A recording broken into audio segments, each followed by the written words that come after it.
5월 3일 수요일입니다. 오늘 새벽 우리에게 주시는 하나님의 말씀은 사무엘상 25장 1절로 8절까지의 말씀입니다.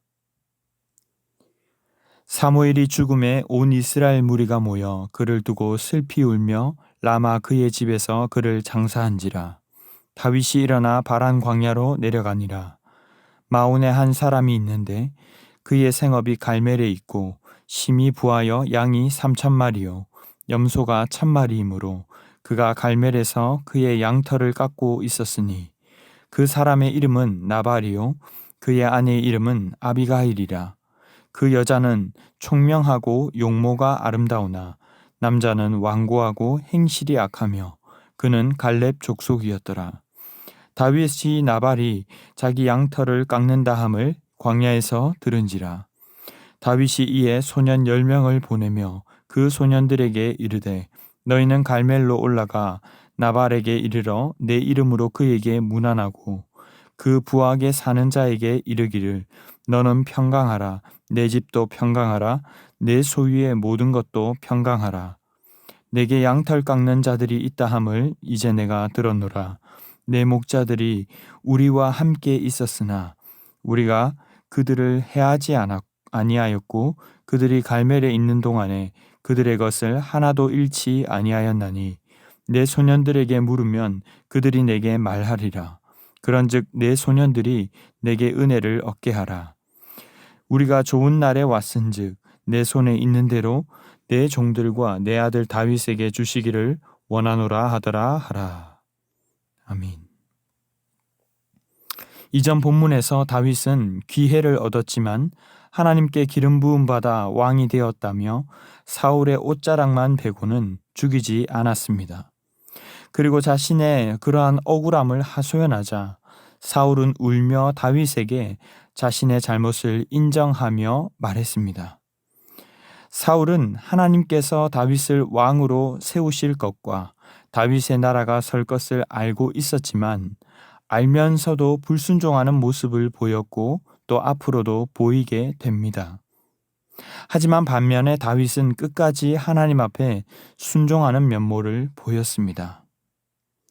그럼에도 불구하고 오늘 25장 1절은 다윗의 든든한 후원자였던 사무엘의 죽음으로 시작하고 있습니다. 1절에 사무엘이 죽음에 온 이스라엘 무리가 모여 그를 두고 슬피 울며 라마 그의 집에서 그를 장사한지라. 그가 그토록 힘든 상황에서 주님의 뜻에 순종하고자 했지만 상황은 계속해서 힘들게 돌아갑니다. 다윗은 사무엘의 장례 이후에 남쪽의 바란 광야로 내려갔는데 사무엘의 죽음은 다윗이 얼마나 어려운 처지에 있는지를 더욱 극명하게 보여주고 있습니다. 사울은 다윗을 죽이려 했지만 다윗은 사울을 죽이지 않고 주님 뜻대로 순종하고자 했지만 오히려 상황이 더 힘들어질 수 있다는 것입니다. 다윗은 거주지라는 뜻을 가진 마온에서 아비가일이라는 한 여인을 만나게 됩니다. 그녀는 어리석다 완고하다라는 뜻을 가진 나발이라는 자의 아내였습니다. 그는 갈렙 족속의 사람으로 3절을 보면 양이 3,000마리, 염소가 1,000마리였을 만큼 심히 부유한 자였고 5절에는 다윗도 익히 소문을 들어 알고 있을 만큼 그는 큰 부자였습니다. 7절에 보면 다윗은 그의 양털 깎는 목자들이 양을 하나도 잃지 않도록 보호합니다. 당시에 양털 깎는 날은 축제를 하는 날이었는데 자신이 도움을 입었던 자뿐만 아니라 힘들고 어려운 자기까지도 잔치를 베푸는 날이기도 했습니다. 게다가 타지에서 온 나그네였던 다윗과 일행들을 선대하는 것은 마땅한 의무이기도 했습니다. 4절에서 다윗이 나발이 자기 양털을 깎는다 함을 광야에서 들은지라 라고 하는 것을 볼 때 다윗도 당장 무엇을 요구하기보다 이날이 오기만을 참고 기다렸던 것으로 보입니다. 이에 다윗은 소년 10명을 보내어 문안하고 손에 있는 대로 자신들에게 줄 것을 요청합니다. 이때 다윗은 자신이 도움을 줬으니 마땅히 내놓으라고 한 것이 아니라 6절에서 8절을 보면 공손하게 요청하고 있습니다. 평강하라, 평강하라.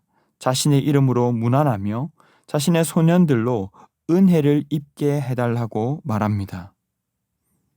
다윗은 심지어 나발에게 자신을 아들이라고 지칭합니다. 내 아들 다윗에게도 주기를 원하노라. 이렇게 겸손하게 표현한 것이죠.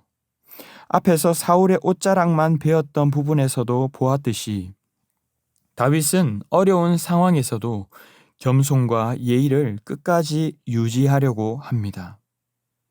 물론 내일 본문에서 우리는 나발이 순순히 응하지 않고 오히려 무례하게 대할 것을 어느 정도 알고 있습니다. 하지만 그럼에도 불구하고 그 이전에 먼저 오늘 이러한 다윗을 보며 우리는 무엇을 깨닫게 됩니까? 먼저는 우리가 주님의 뜻대로 살아가려고 해도 우리에게 낙심이 되고 어려운 상황들이 올 수 있다는 것입니다. 오늘 신실한 다윗에게 사무엘의 죽음과 바란 광야로 이동하는 상황이 찾아왔습니다. 하나님 말씀대로 살고자 했더니 모든 것이 넘치도록 채워지고 상대방도 예의를 갖추고 사과를 하더라 하면 참 좋겠지만 그렇지 않을 수도 있다는 것입니다. 지난 몇 주간 아내와 남편으로 가족들에게 또한 어떻게 대해야 할지를 주일마다 말씀으로 받고 있습니다. 우리는 대부분 상대방이 제게 이렇게 하는데 제가 어떻게 합니까? 상대방이 예의 바르게 해야 저도 좋게 대할 수 있죠 라고 말하지만 상대방이나 상황은 전혀 그렇지 않을 수 있다는 것입니다. 하지만 오늘 말씀은 그런 때에도 포기하지 않고 그리스도인의 품격과 인격을, 겸손을 잃지 않아야 한다고 말씀하는 것이죠. 좋을 때는 누구나 예의도 지키고 겸손하게 말할 수 있습니다. 하지만 정말 어려운 때에, 내가 힘든 때에, 혹은 내가 억울하고 힘든 상황에서 순종하는 것이 결코 쉽지는 않습니다. 더군다나 내게 충분히 그를 이길 만한 힘이나 자격이 있을 때에 사울은 내가 어떻게 하지 못했지만 나발 정도야 하고 하는 것이 아니라 도리어 양털 깎는 날을 기다리는 것입니다. 그리고 그대의 아들 다윗이 은혜 입기를 원합니다 하고 겸손하게 예의를 지키는 것이 우리 진정한 제자의 삶인 줄로 믿습니다. 말씀을 맺겠습니다. 그리스도인으로 살아간다는 것은 나의 권리를 포기하고 그리스도께 그 권리를 내어 드리는 것입니다. 오늘 하루를 살아가시면서 비단 나보다 권력과 힘 있는 자만이 아니라 힘이 없고 더 약한 자에게도 온유하고 겸손하게 대하는 우리 모두가 될 수 있기를 원합니다. 예수님도 우리가 불순종하고 어쩌면 믿고 있다는 지금도 그 마음을 다 헤아리지 못하고 때로는 아프게 함에도 불구하고 여전히 우리에게 온유하시고 겸손하게 대해 주시는 줄로 믿습니다.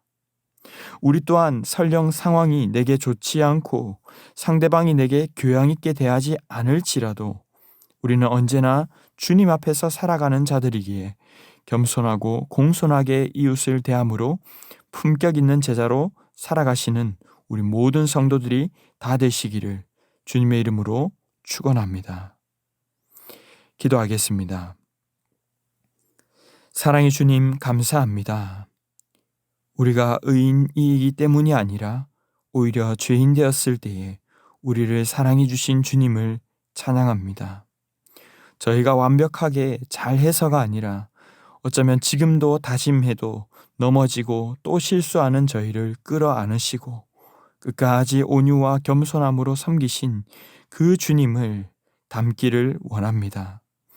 우리 또한 우리에게 주어진 상황이 여의치 않고 때로는 화가 나고 억울할지라도 주님을 사랑함으로 주님의 마음으로 따뜻하게 끝까지 섬기는 저희가 되게 하여 주시옵소서. 온유하고 겸손하신 예수님의 성품을 닮아가게 하여 주시옵소서. 이 모든 말씀 존귀하신 예수님의 이름으로 기도하옵나이다. 아멘. 이 시간 함께 기도하실 때 주신 말씀을 붙들고 기도하시고 주간 기도 제목을 따라서 전도와 선교를 위해 기도하겠습니다. 신부산교회가 부산 지역에 죽어가는 영혼을 살리는 교회 되도록 영혼을 품고 기도하며 전도하는 교회 되게 하여 주시옵소서. 우리 교회가 후원하는 모든 선교사님들과 또 세계 선교를 위해서 합심 제목과 개인적인 제목으로 기도하도록 하겠습니다. 함께 기도하겠습니다.